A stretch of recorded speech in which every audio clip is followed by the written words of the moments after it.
Why humanity is the galaxy's most terrifying warrior species. The galaxy was a vast, sprawling web of stars, ancient empires and interstellar alliances. It was a living, breathing thing, alive with war, politics, culture, and technological wonders. Across its countless spiral arms and frozen voids, civilizations rose and fell. The great Qatari hives expanded their control over worlds with stunning efficiency. The crystalline Akari sang their hymns of starfire and conquest, and the great leviathans of the Star-Lords drifted through dark nebulae with ships that glimmered like dying suns. Among these civilizations and empires was a name feared by all, a name whispered during tactical briefings, during celebrations of military victory, and during moments of quiet desperation. Humanity. It wasn't the name of a vast ancient empire or a warlike species with untold resources. No, it was simply a name born on a single pale blue dot in a distant corner of the galaxy. But it was more than that. It was a concept, an idea, a reputation.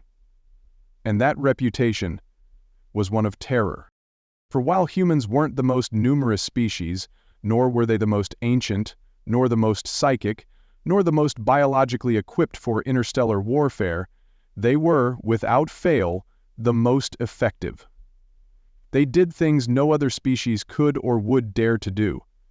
They fought wars in ways that defied logic, morality, and expectation. They had a history as brutal as it was innovative, and their warriors, their scientists, their leaders, and their engineers brought something unique to every war: adaptability.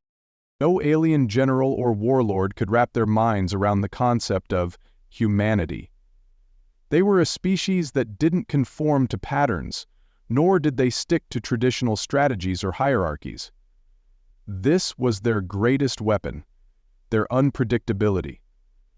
The Akari might wage wars with numbers and brute strength. The Akari might win through grace and mastery of energy weaponry, but humanity brought something that was both terrifying and fascinating: the refusal to stop, the refusal to be pinned down, the refusal to be beaten by sheer firepower. And so the galaxy trembled. The first whispers of humanity's terrifying reputation came from the outer colonies, a sprawling web of mining outposts and orbital colonies, straddling unstable asteroid belts and gas giants.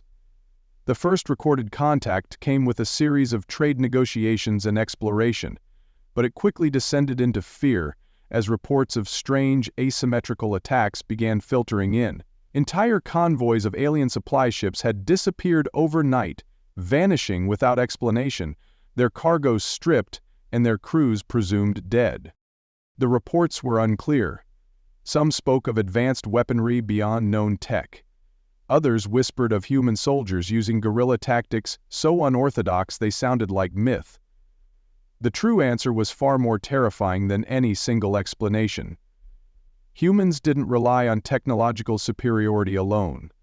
They relied on the combination of technology, strategy, resourcefulness, and a willingness to sacrifice everything to win. What terrified the outer colonies the most was that humans could appear anywhere. No front lines were safe. No logistical supply chain could be guaranteed intact. Their adaptability made them unpredictable, and their warriors made that unpredictability even more lethal. One of the earliest recorded instances that cemented their reputation came during a mining colony raid against a Qatari supply line. The Qatari operated with perfect discipline, their fleets numbering thousands of insect-like ships, each capable of laying waste to entire planetary populations with a single volley of plasma fire. They were precise, efficient, and terrifyingly strong. It was believed that their combined technological might would crush humanity with ease. But the Qatari learned otherwise. The Qatari fleet encountered a single, isolated colony, a key mining operation for precious resources that fed entire wars across the stars. When the Qatari attacked, they expected the colony to crumble under the weight of their numbers. What they didn't expect was the guerrilla strikes that came in the dead of night, spearheaded by human soldiers equipped with makeshift explosives, EMP weapons scavenged from abandoned cargo, and modified civilian transport ships repurposed into combat vessels. The Cathari had long since established patterns in their operations. They would sweep, destroy, and conquer in orderly waves. But the humans did not fight like that. The Cathari warlords expected a series of predictable engagements, one strike force at a time. Instead, they found themselves besieged by surprise raids, sabotaged infrastructure, and unexpected tactics that broke the Cathari strategy entirely. When the war ended, the Cathari fleet was in ruins, the supply line dismantled, and the human colony was gone. No conventional battles had been fought. There were no formal engagements, just terror, sabotage, and innovation. And that was the first lesson the Cathari learned. Humans would not fight in the way you expected. They would always find a way to shift the battle on their own terms. It wasn't just the Cathari or the outer colonies that began to fear humanity. As word spread, entire civilizations looked at humanity's history and military records and began to connect the dots. Humanity fought wars with creativity, resourcefulness, and a complete disregard for conventional military doctrines. They would not fight in neat, organized formations. They would not rely solely on superior numbers or superior technology. Instead, they approached every engagement with the flexibility of a species that had survived and conquered through sheer force of will. Humans were terrifying because they could think on their feet, adapt to changing circumstances, and fight wars not with brute strength but with cunning. They would use advanced technology where necessary, but they would also rely on simple, brutal strategies. Hacking systems, turning civilian infrastructure into military assets, sabotaging supply routes, and conducting psychological warfare to break an enemy's morale. The records of Earth's history told their own tale. War was a constant in the history of humanity, stretching back to their earliest days on their homeworld. Every generation brought innovation, every generation brought change, and every generation brought a willingness to endure hardship to survive and expand. The ancient records spoke of empires rising and falling, of battles fought with conventional and unconventional methods alike. But it was the psychological nature of human war that unsettled other species the most. Humans fought wars with adaptability. They would fight wars with technology, yes, but they would also use guerrilla strikes, psychological manipulation, brute force, clever engineering, and deception. An opponent might have advanced fleets, devastating starships, and armies, but humanity always had another strategy, another resource, another option they could exploit. Their enemies could not simply rely on superior numbers. They had to predict the unpredictable, and that, of course, was impossible. Even the greatest technological empires of the stars struggled to predict human strategy. Every tactical engagement against humans resulted in the same outcome: unexpected losses, failures, retreats, and confusion. They would learn, yes, but they could never truly understand. Humans were a species not content to wait for war to come to them. They made war personal, waged wars that would not follow traditional expectations. Their soldiers and warlords had no qualms about stepping into the darkness to test the unknown, about using every resource and every weapon available to win their battles. Their wars were waged not just on ships or planets, but in hacking networks, in sabotage strikes, in turning abandoned industrial bases into fully functioning war machines overnight. In the words of one alien strategist, the terrifying thing about humanity wasn't just their willingness to wage war, but their ability to make war smaller. They could win battles not just through fleets and armies, but by making their enemies doubt, by spreading fear, by tearing apart supply chains, and by using asymmetric strategies. Where others would rely on grand, sweeping campaigns, humans would strike, retreat, and strike again, until their enemies could no longer focus. It was, in the end, this refusal to stick to expected norms, this adaptability and ingenuity, that made humanity the galaxy's most terrifying warrior species. They were unpredictable. They fought wars not just with firepower, but with cunning, psychology, and absolute resolve.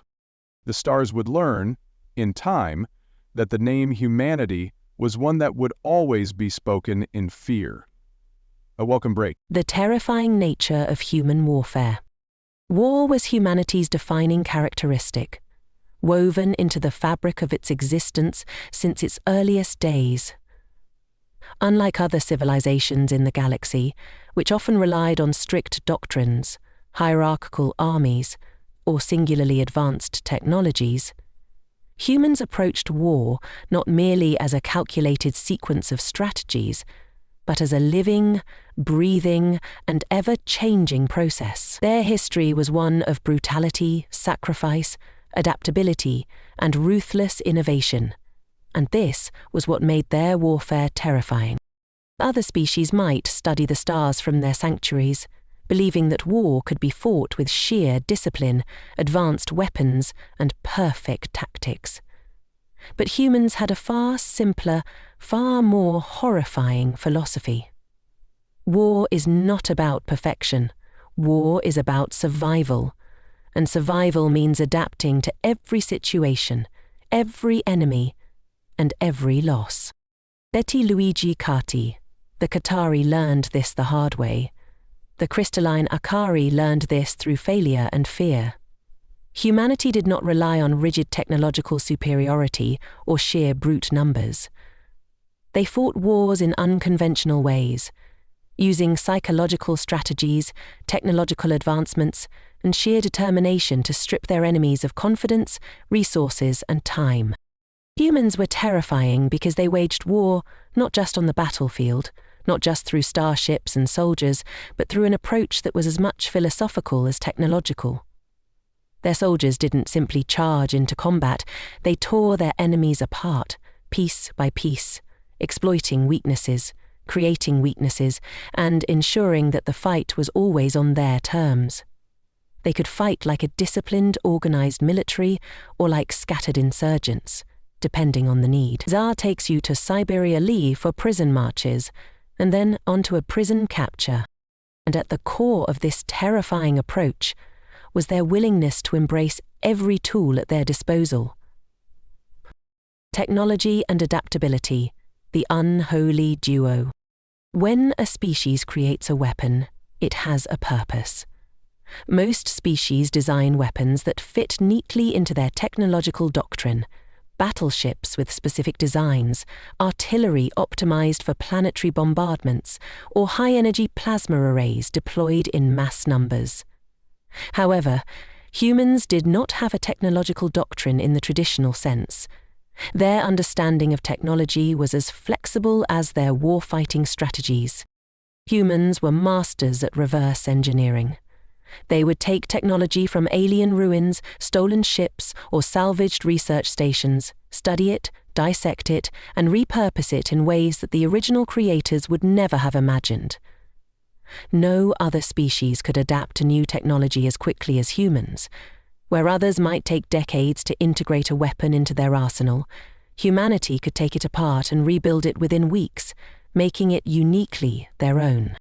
The Qatari learned this lesson painfully during their initial skirmishes with humans. When their initial fleets deployed advanced, bio-engineered stealth technology to scout and raid human supply lines, they found themselves confronted with unorthodox tactics. The humans didn't simply fight back with traditional space combat strategies. They retrofitted abandoned freighters with EMP fields capable of nullifying the Qatari's advanced stealth fields. It wasn't advanced technology that did the trick. It was human ingenuity, repurposing alien materials and understanding their unique weaknesses. Every engagement brought a new surprise. The humans could turn civilian ships into warships, industrial outposts into fortified bastions, and even seemingly harmless satellites into deadly active combat platforms. Their flexibility came from their willingness to think creatively and learn quickly.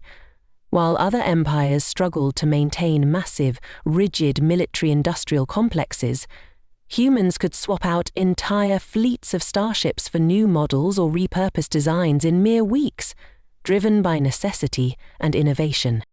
But this technological adaptability wasn't merely a mechanical phenomenon. It extended to their biological and tactical strategies as well. Humans were capable of enduring the harshest conditions and utilizing their unique biology to their advantage.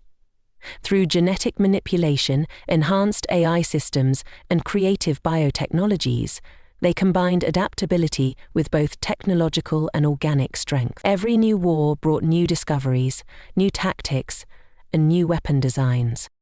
The Qatari, whose biological ships operated on organic neural pathways and hive-like coordination, were rendered vulnerable by the sheer unpredictability of human tactics. No two human tactics were alike. Every new engagement saw different strategies, different fleet formations, and a willingness to deploy unconventional tools such as AI drones, EMP bursts, or sabotage protocols that broke the Qataris' reliance on their organic cohesion. Other empires would learn the same lesson. Humanity did not just rely on superior ships or advanced tactics. They relied on adaptability, a flexible response to every engagement, and the ability to learn the weaknesses of their enemies quickly and exploit them. That, above all else, was what made them terrifying. Guerrilla warfare and the psychological edge. While many species focused on fleet combat, planetary warfare, or psychic manipulation, humans took a different approach. Their warriors often employed guerrilla tactics that relied on mobility, surprise, and terror. Humans could wage wars on a small scale just as easily as they could wage wars on a planetary scale. Their adaptability gave them the ability to strike with surgical precision, then retreat into the shadows before their enemies could retaliate. The psychological aspect of this was as important as the military one. Humans used fear as a weapon in ways no other species could replicate. Their attacks were asymmetrical, sudden, and unpredictable. An entire Qatari supply chain could be dismantled overnight through small sabotage operations. Entire war fleets could be crippled by psychological campaigns that targeted the Qataris' hive minds, breaking their focus and cohesion. Human soldiers would infiltrate enemy ships, destroy key systems, and sabotage supply lines, all while leaving their enemies disoriented and terrified. The Qatari, for instance, were used to disciplined and organized warfare. They were a species of unity and hive consciousness, where individual soldiers would fight with the precision of thousands of minds acting as one. But humanity broke this by turning their strengths against them. Humans would wage wars of terror, attacks that came at unexpected times and places, designed to sow paranoia and doubt. Small strikes, unpredictable attacks, and swift raids were designed not merely to kill, but to erode confidence. And it worked. Psychological warfare was a part of human strategy from their earliest days, and this gave their soldiers an edge. An enemy that could no longer trust its own command structure, no longer believe in its own technological superiority, or no longer feel confident in its superiority over human strength, would falter.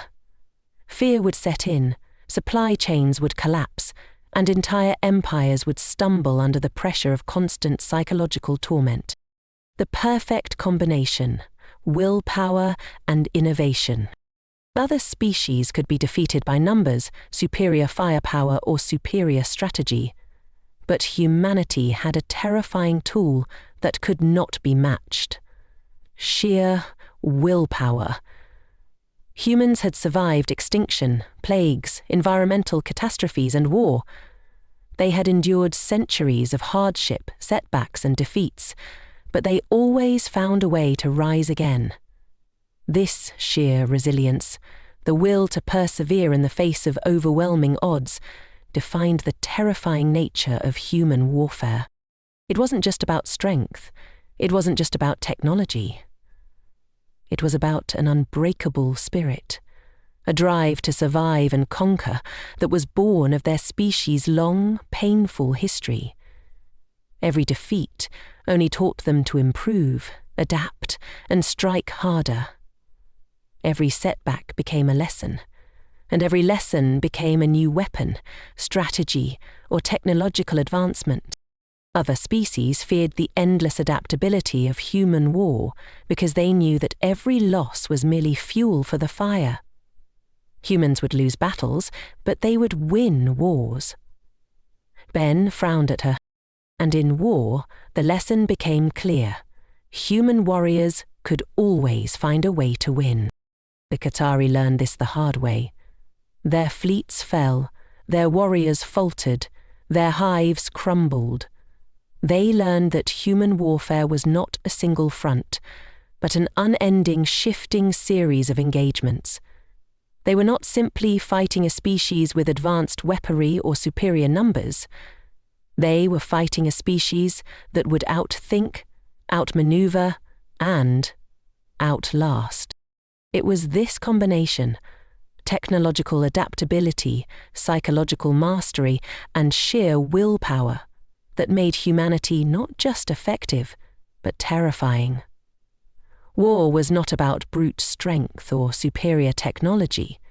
It was about breaking the enemy, overwhelming them through unpredictability, and never, ever stopping. Humanity never stopped. And that was what made them the most terrifying warrior species in the galaxy. The arrival of an alien conqueror. Travis. The Qatari Empire stood as one of the galaxy's most terrifying war machines. Their fleets were living organisms, starships bred from biological roots and neural hives, designed to fight with an organic elegance that other civilizations could scarcely comprehend. The Qatari were beautiful and terrifying at the same time, ships that pulsed with bioenergy and glided silently through the darkness of interstellar space. They wielded plasma weaponry, organic stealth fields, and coordinated hive intelligence capable of overwhelming entire systems with disciplined waves of firepower and strategic strikes. The Qatari Empire had conquered dozens of worlds, expanding their influence through overwhelming numbers, superior technology, and a single-minded hive mentality. Every soldier, every warship, and every decision was part of one single goal: domination through unity and power. Their hive minds were singular, vast pools of shared knowledge and strategy. Every victory added to their collective wisdom, and every defeat became a lesson to be learned, a weakness to be exploited. The Qatari Empire had never faced a species that could match their strategy or discipline, and that was why, when the Qatari turned their gaze toward humanity, they saw no real challenge. Humans, to the Qatari warlords, appeared disjointed, chaotic, and technologically inferior. They had colonies spread across their pale blue homeworld and their distant orbital outposts, but their technological advancements seemed scattered at best. Qatari scouts made reports that indicated humans relied on outdated warships, unorganized militias, and no formal strategy to speak of. The Qatari, confident in their ability to crush any opposition, planned their invasion without hesitation. Their fleets mobilized, their warships were grown from their biotic shipyards, and their military commanders prepared to bring the Qatari way of war to Earth and its surrounding colonies. Victory would be inevitable. After all, the Qatari had never known defeat. Their war strategies were flawless, their fleets were invincible, and their technology was unmatched. The Qatari began their advance, their ships gliding toward Earth with stunning speed. They anticipated minimal resistance. After all, what could humanity do against the might of their organic armadas, their plasma storms, and their hives' disciplined unity? The Qatari believed they were unstoppable, their confidence unshakable. And yet, as they approached Earth's system, they learned the hard way that they had gravely underestimated their opponent. The initial clash. The Qatari fleet was vast, a twisting organic wave of living metal and plasma, glowing with neural energy as the hive mind surged forward into interstellar space. Their invasion force was composed of thousands of vessels, ships that pulsed like biological stars, with veins of green plasma and bioengineered light illuminating their hulls. Their strategy was simple: arrive, overwhelm, and destroy. They would ravage Earth's space fleets, destroy key orbital defenses, and subjugate the population into submission. Their first engagements came with calculated precision, with swift strikes against Earth's outer defense networks. The Cathari sent their advanced stealth scouts to cripple orbital stations and planetary military infrastructure. Their fleets laid waste to initial outposts with brutal efficiency, targeting communications relays and military installations. They were methodical, surgical, and without hesitation. Their plasma weaponry tore through defensive shields and starships alike. Earth's initial response fleets, still rearming and mobilizing, were barely sufficient to meet the initial waves. The humans fought back with a mixture of desperation and courage, but nothing could match the Cathari's initial advantage. Their warships were faster, their shields were stronger, and their technology seemed impenetrable. Cathari warlords saw the humans scattering, retreating, and dying in vast numbers. It was the expected response. A species that knew its own technological inferiority would flee when faced with overwhelming numbers and firepower. The Cathari warlords reveled in this, confident that their empire would expand without resistance. But what the Cathari warlords did not anticipate was how the humans would respond. Not through strength or technology, but through cunning, adaptability, and a refusal to stop fighting. Humans were a species that learned quickly from every engagement. They would retreat to regroup. But in retreat, they would find the weaknesses of their enemy. That was the difference between other species and humanity. They would not simply cower.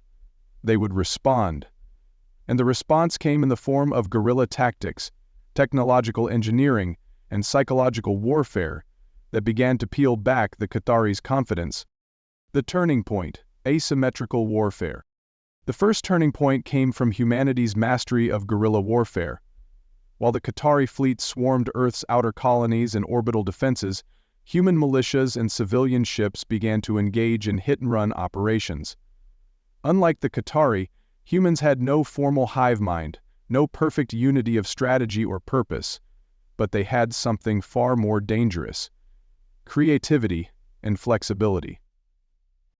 Human warships were cobbled together from salvage, repurposed freighters, and stolen Cathari prototypes. These ships, while inferior in sheer numbers or technological design, were piloted by daring, inventive captains who exploited every weakness in the Cathari fleet. Their tactics were random, asymmetrical, and unpredictable. They employed EMP bursts, asteroid fields as ambush zones, sabotage drones, and heavily modified civilian freighters equipped with makeshift weapons. The Cathari, used to fighting orderly, disciplined engagements, struggled to adapt. The Cathari hive mind could no longer predict the next move of their enemy. Their perfect strategies began to fray. Supply lines were sabotaged, fleet formations were ambushed. Key Cathari military assets were destroyed by small, fast, and unpredictable strikes. What had begun as a confident, well-planned invasion turned into a logistical nightmare as human forces denied the Cathari access to their goals. The Cathari warlords struggled to maintain coordination across their fleets. As their hive minds struggled with the unpredictability of human warfare, their numerical superiority began to unravel. Their fleets, once an unstoppable wave of biological plasma weaponry, began to splinter. The Cathari learned that while they could create superior numbers and advanced starships, they could not overcome human adaptability, guerrilla tactics, and the simple willingness to splinter fight everything. Every human strike added to the Cathari's confusion and dismay. The Cathari had believed that victory was inevitable. They had believed their technology, numbers, and strategies would subjugate Earth without resistance. Now, they saw their fleet formations crumbling, their supply lines severed, and their warships scattered. What had begun as an invasion quickly became a campaign of attrition. The Cathari's first mistake. The Cathari believed in overwhelming their enemies with superior numbers and biological might. Their belief in their own superiority blinded them to humanity's greatest weapon: unpredictability. The Cathari had assumed that the initial strikes against Earth would break the human will. But humans did not surrender easily. They fought wars in ways no other species could predict. The Qataris' initial strategy had assumed that Earth would buckle under the pressure of Qatari firepower. Instead, they discovered a species that could fight wars on terms they had never expected: creative, terrifying, and unyielding. The Qatari had made their first mistake, underestimating the ingenuity and resourcefulness of their enemy, and that mistake would prove catastrophic. Humans didn't just fight battles. They fought back using asymmetrical warfare, sabotage, AI drones, EMP fields, and guerrilla tactics. Every Qatari attack brought human retaliation, and so the Qatari learned, far too late, that they had underestimated humanity's greatest strength: adaptability. And adaptability would prove to be their undoing.